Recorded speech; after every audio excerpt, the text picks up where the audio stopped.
How to get here? There are multiple ways to get to Siquijor. The nearest is in Dumaguete. But for this video, I'll be coming from Bohol. So from my accommodation, which is Ambongan, I rode a tricycle going to Tagbilaran Port. Ocean Jet has only have one schedule going to Siquijor. Unfortunately, I did not make it on time, so I just booked a trip going to Dumaguete. Please take note that the cut-off time for issuance of tickets are strictly 15 minutes before departure. This trip costs 900 pesos, and like the airplane, they will provide you a seat number. And this is my seat number. And yes, let's go to Dumaguete. By the way guys, the travel time is 2 hours.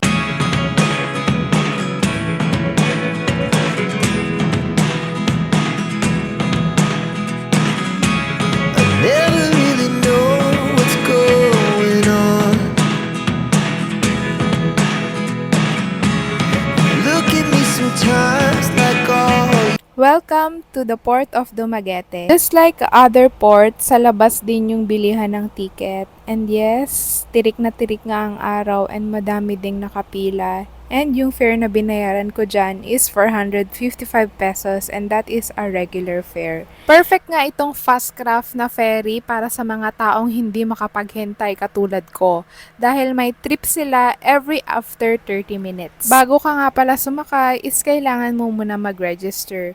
Which is kailangan mong i-provide ang iyong pangalan, address, contact number at ang iyong asignatura. Asignatura?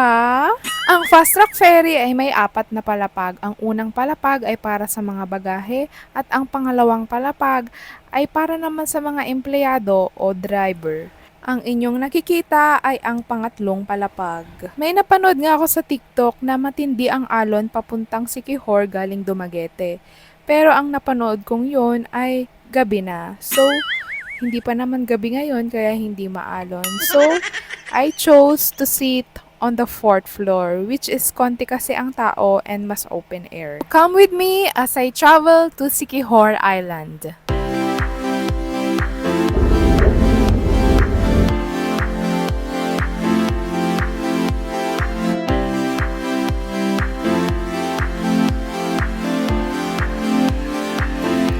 Welcome to Siquijor, an island which is feared by many. Sa aking pagdating ay sumalubong agad si Kuya Ronel. Siya ang magsisilbing tour guide ko para sa aking buong Siquijor trip. Nabook ko siya via Facebook group page, Siquijor DIY Travel Tour. Welcome to my accommodation for 3 days and 2 nights. This costs only 500 pesos per night, which is quite cheaper than any other accommodations here. And this is the first ever accommodation in Siquijor Island. These are their swimming pool. They also have chairs like this if you want to chill, and they also have restaurant. And just in front of my accommodation is an ATM machine, which is really relevant for us travelers. Good morning guys! Welcome on our first day exploring Siquijor Island. Time check, 7:40 a.m. and these are my outfit of the day. Sinundo na nga ako ni Kuya Ronel sa aking accommodation. Do you want some healthy refreshments while at the beach of Siquijor? Shaka is the best for you. They only offer the freshest and organic fruits and vegetables in every meal, with no additives and no preservatives. Hindi nga nakakainip antayin ang iyong order. Bukod sa maganda ang view, pwede ka rin gumamit ng kanilang duyan. Dahil sobrang init, nag-order nga ako ng Tropa Loco, which cost 220 pesos. A healthy smoothie made of pineapple, mango, papaya, coconut, and passion fruit. I also ordered kasbarap as they recommended, which cost 350 pesos. It contains falafel balls, quinoa tabule, and creamy hummus. It's served with a side of beans as well.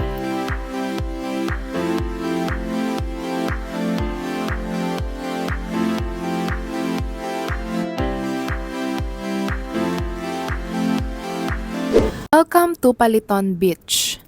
It is rated as one of the best beaches in Siquijor for its glistening white sands and palm tree fringed shoreline. This is one Siquijor tourist spot you do not want to miss. Aside from enjoying the Malaboracay white sand, you may want to try their souvenirs. They are selling some necklaces, home accessories, bracelets, love potions, clips, sunglasses, and so on.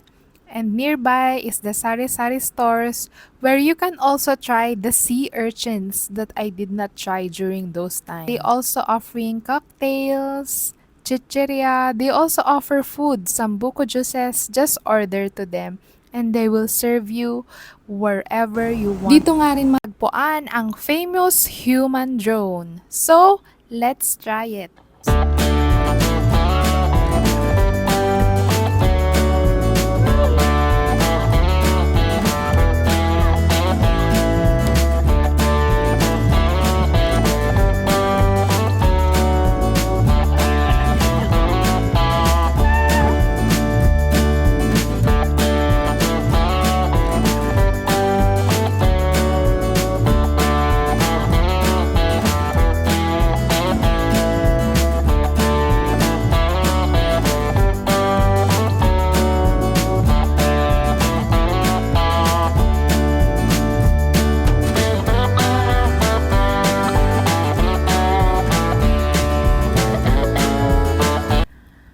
Siargao? No, it is located in Tampisan Port, Siquijor. Make sure to drop by this spot when you go to Siquijor Island to get that iconic coconut tree road photos.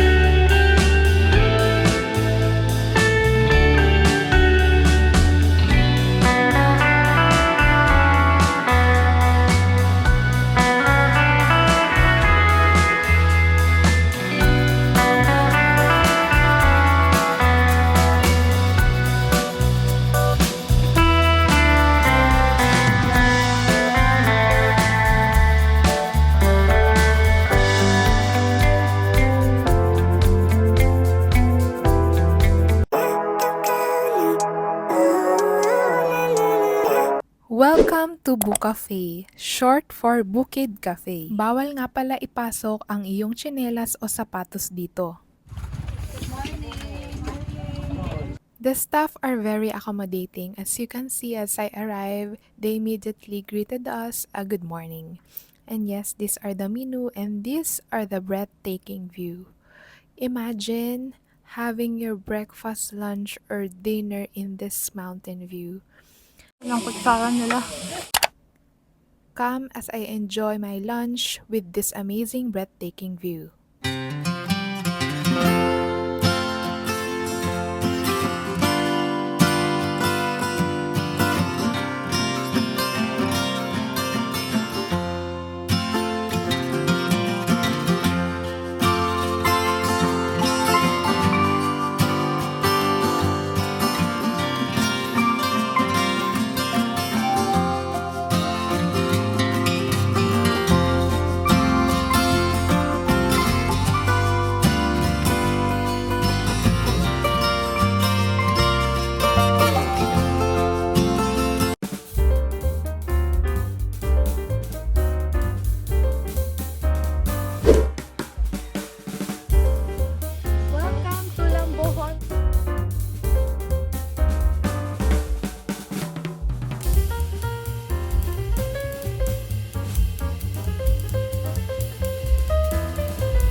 day, di mo kaya.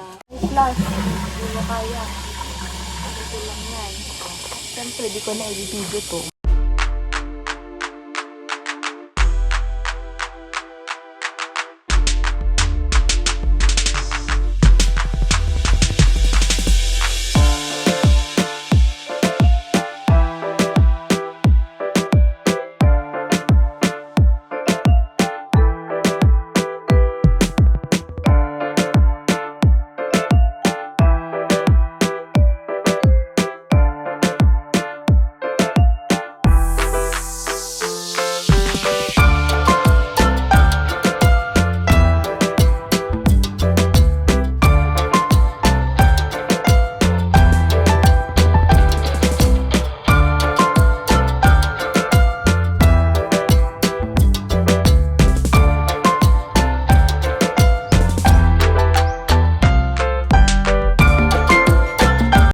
Thank you, Lambohon. Viewing deck, parang ganun yung vibes niya. Next stop sa Welcome to Siquijor na ano. Ayun. Dito pala guys, may 200 na minimum purchase ka. Either drinks, bahala ka, mamili ka dun sa menu nila. Basta minimum purchase of 200. Ayan siya oh. Entrance fee 200 pesos each consumable.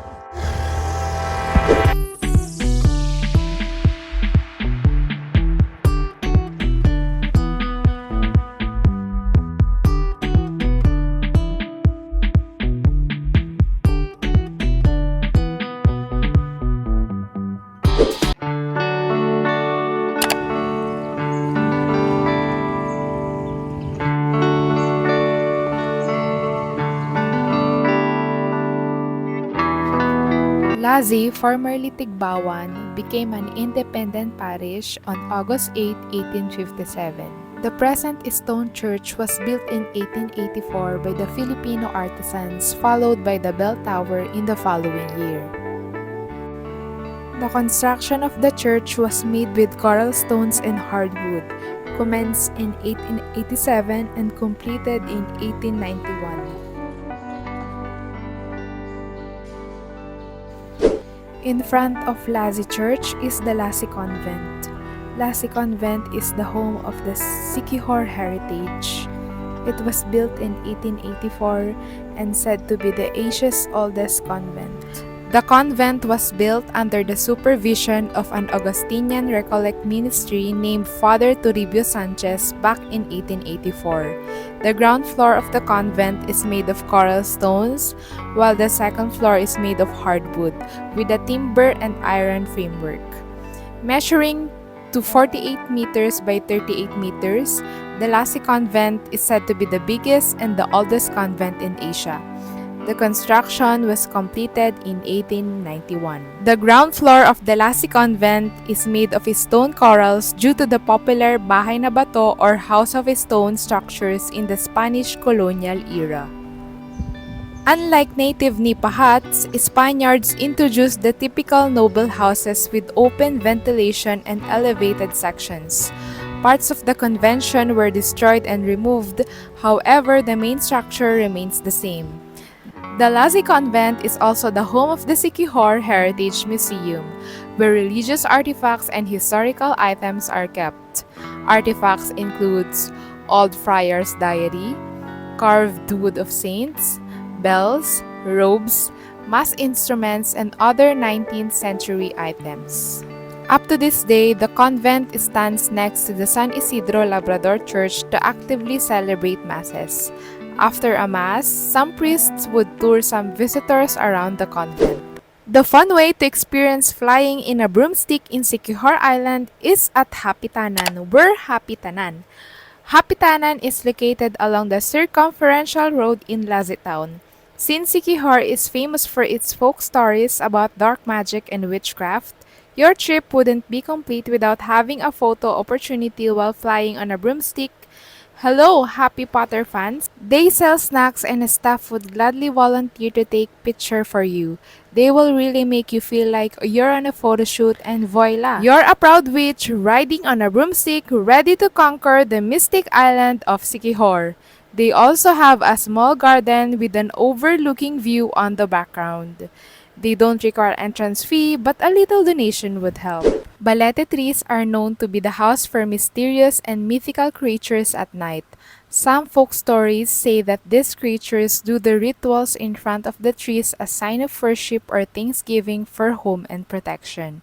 Creatures like elves, horse demons, and fairies are some of the said mythical creatures that live within the balete trees. One of the famously known balete tree in the Philippines can be found in Siquijor. Since Siquijor is known for its witchcraft and faith healing, it is no wonder that the old balete tree is featured among the different travel destinations. Located in the barangay of Campalanas in Lazi, this 400-year-old balete is considered as the oldest and the biggest in the province of Siquijor. What makes it really mystical is that a natural spring flows right underneath the trees. Locals do not know where and why water flows, but all they know is that it is clean and safe. The cold spring water flows from the tree to the man-made pool where fishes swim around. If one finds the need for a quick foot spa, just dip your feet directly in and fish doctors will nibble around your feet for unwanted skin.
Nakakapagod.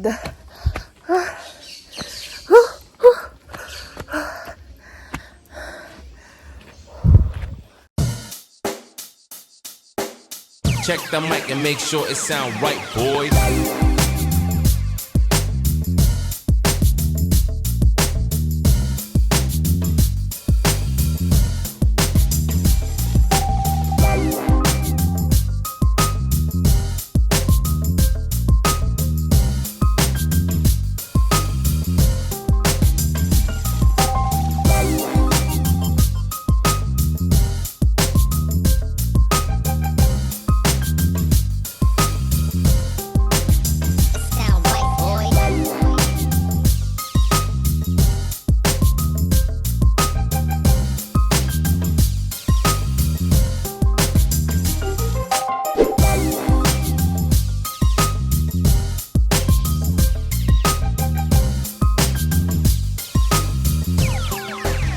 Sound right, boy. It sound right, boys.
Hi guys, kasama ko si Kuya Ruben. Arvin. Kuya Arben. Oo. Siya yung kasama kong magtutour sa cave. Ano pangalan ng cave, Kuya? Sambulawan Underground River, Sambul guys. Sambungalawan?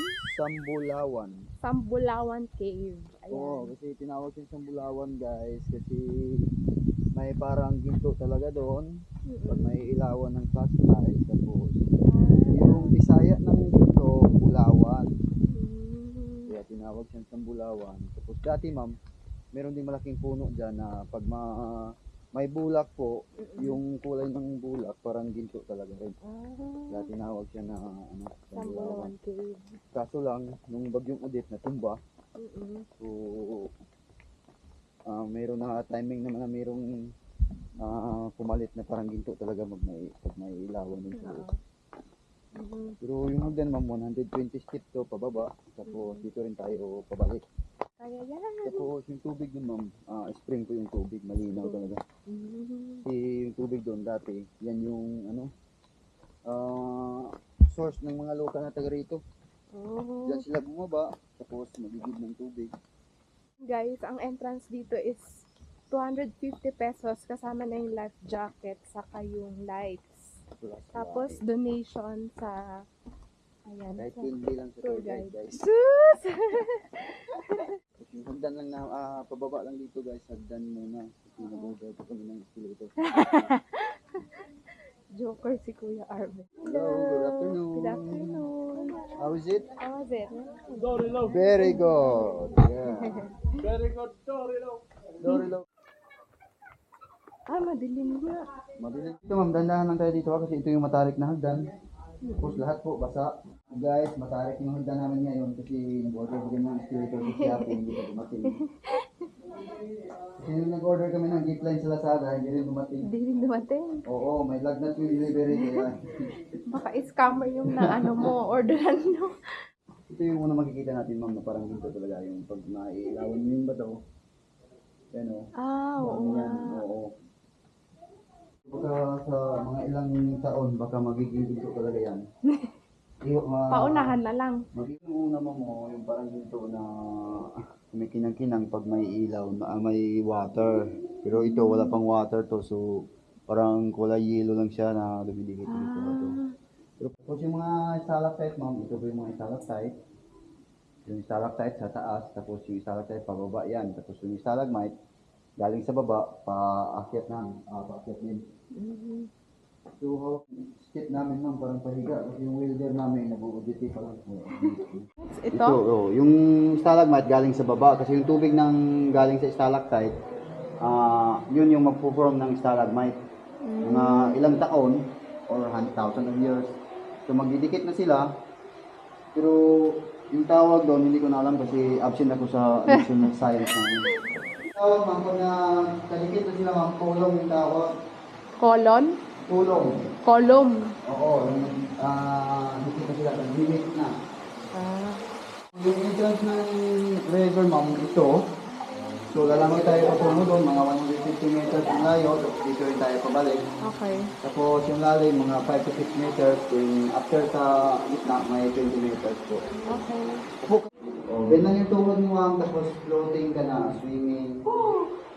Unang down mo sa tubig ma'am, magkakaroon ka ng kunting lamig, pero mga ilang segundo po. Floating na ako. Oo, floating na po. Yee! Tapos dito kayo sa kaliwa. Magasgasan yung 360 camera, magasgasan sa bato. So yan guys. Oh, dito lang sa kaliwa ko kasi may bato dyan. So, dito sa kaliwa. Magasgasan yung bato.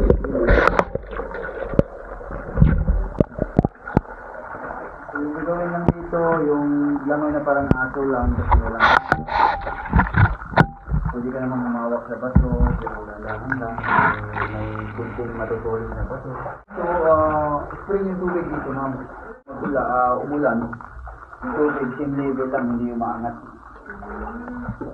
River po, may pumasok dito na paniki, pero kunti lang, kaya hindi mabaho yung river. Malinaw, malinis, hindi mabaho. Yung isda dito sa ilalim ng tubig, ma'am, hipon lang, walang ibang hayop. Ano? Yung isda, hipon lang. O, Hipon? Oo. Ata mo ba hipon? Hi guys, good evening. Good evening. Tulog na. Good evening guys, welcome to your life. Dito yung pinakamalalim ng mga 20 meters po ang lalim dito. Kasi yung butas niya patungo sa lalim ng bato. Saan ka naman kasi may life vest tapos baka kunti lang yung kinain mo kanina so life na kayo.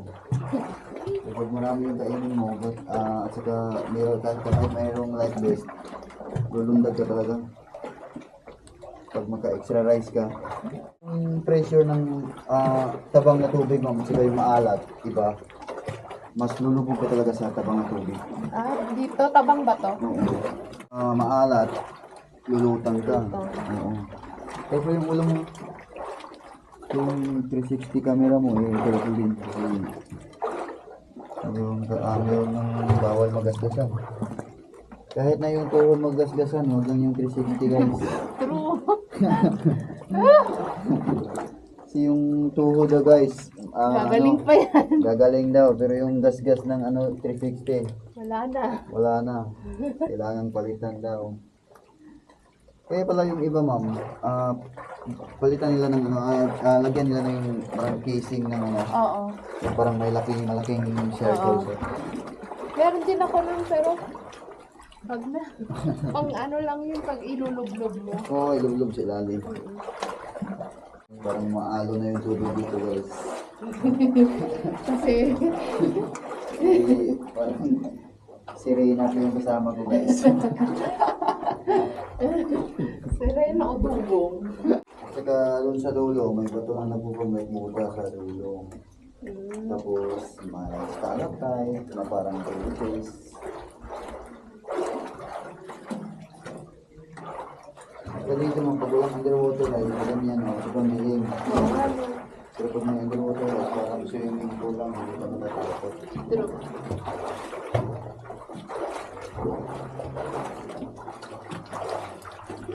Ang tagal kang nag-tour dito kuya? Simula nung 2018 ma'am, nung nagbukas kami dito kasi 2018 lang to oo, nagbukas. binuksan to 2018 tapos nung 2019 nagka-pandemic po so nag-close kami ng mga 3 years. 2022 kami ulit nagbukas dito. Ito yung ginawa ng mga turista na pumasok dito ma'am gamit ang clay. So yung clay po galing po dito So, nung una, makapal yung clay dito. Tapos, kung sino yung pumasok, kumuha sila ng clay, tapos gumawa sila ng ganyan. Kasi nung unang ginawa nila, ulo lang, tapos nagdagana ng mga kamay, mayroon din gumawa ng boobs, may abs, tapos may, Parang tao siya, no? oh, parang King Kong. Saka meron ding ano, mga something, nag-iwan ng something small things dito, may mga kunting gamit ba. Kasi yung wala daw jowa, pag may iniwan dito, magkakajowa daw. 5 pa yung iba, 10 pa yung iba. So dito ma'am, ito na po yung last part. Ito yung end ng river. So source ng tubig dyan po, sa lalim ng bato ng galing. Tapos yung tubig, Bumbay Buddha ma'am. Yan yung batong, Nagpo-form- nag-form ng Buddha. Oo, parang Buddha siya pag tingnan mo. Tapos stalactite, parang gilid sa taas. Yan po, lahat natural yan, hindi yan man-made. So pag ma-picture tayo ma'am, kung ikaw akyat doon, upo ka dyan sa bato, tabay tabi ni Buddha para kuha yung mga formation ng stalactite. Clay daw dito ma'am, pwede daw ito ilagay sa mukha, yung pang mud pack. Kasi yung mga pimples daw, kung yung mga pimples ka, mag-grow up daw. Yung ginagawang skincare. Oo, yun yung ginagawang skincare. Kasi tanong mo lang, try ako. Epektibo naman ma'am, kasi yung mga pimples talaga, unti-unting mawawala talaga yung mga pimples pag araw-araw ka naglalagay. Kailangan patuyuin mo sa mukha, tapos bandawan mo. Pag matuyo na talaga. Kasi dati, nang hindi pa kami tour guide dito, panay gala lang, kahit saang mga disco or party punta, kaya palaging antok. Kasi yung cause daw ng pimples, yung mga palaging kulang ng tulog. So, marami talagang pimples, bukas nung muna, maraming pimples yung mukha ko muna. Dahil dyan, nawala. Oo. Oh. Kasi ilagay mo, tapos patuyuin mo, tapos pag natuyo na talaga, parang pupunitin na yung ano mo. Parang mahigpit yung mukha mo kasi pag matuyo na yung clay. Mahirap tanggalin. Hindi Sasakit. naman. Hindi naman lang. Kasi bandawan mo lang ng tubig. Okay. Yung una, yung mga pimples ko, mga lalaki talaga. Tapos masakit pa, para kang lagnatin. Oo. Ako Pero din ngayon, dati. para ka talagang lagnatin pag may pimples ka, tapos parang i-start pa lang yung pimples. Oo. Napakasakit. Pag galawin mo, masakit talaga. Kasi may taga Germany na magaling siya mag-experiment ng mga ano. Sabi daw niya, maganda daw yung clay dito kasi magtatanggal daw ng mga oily ng mukha or pimples. Ay, green na clay, yung maganda talaga. Mahirap din kunin kasi akit ka pa doon sa Another human traffic. Hello. Good evening, guys. Where are you from? Ireland. Irish. Hello vlog, welcome to my life. And my guest is from Manila. Oh, nice. From Manila, and the tour guide is from my mother. And from the bulls with my father. Enjoy, guys. Have fun. Thanks. We have dinosaurs to waiting for you there, guys. Yung ano talaga mo, hindi marunong lumangoy, sobrang magpapanik talaga sila. Oo. Kaya yung gawin na lang namin para mabilis, hawak na lang sila sa life vest namin. Kahit naka-life vest siya, takot siya. Oo, hihilain lang. Huwag lang magpadol. Ganun siya humawak sa bato para mabilis lang. Kasi pag hahayaan mo yung hindi marunong lumangoy, ano yung kapit sa bato, parang hindi na swimming yung ginagawa, timing na.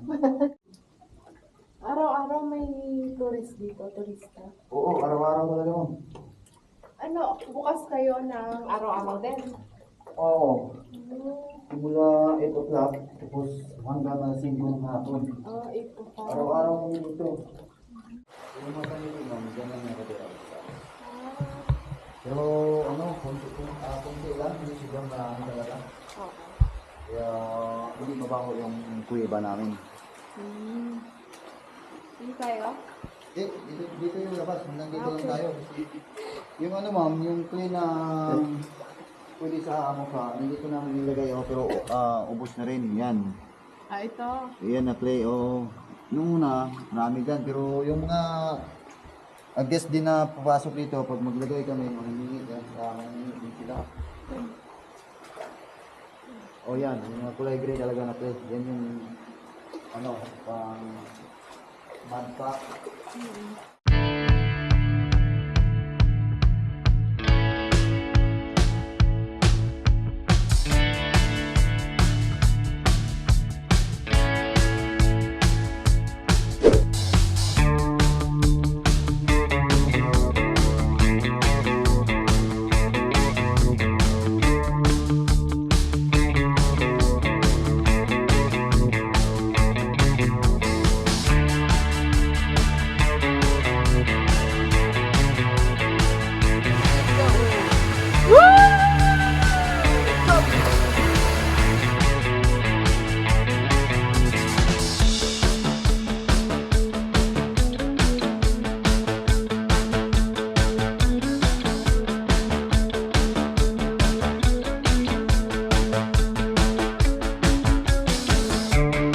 So that ends our Siquijor trip. Let me show you the places in which I believe, or in my opinion, is the places you can escape so you can use your free time in some other places.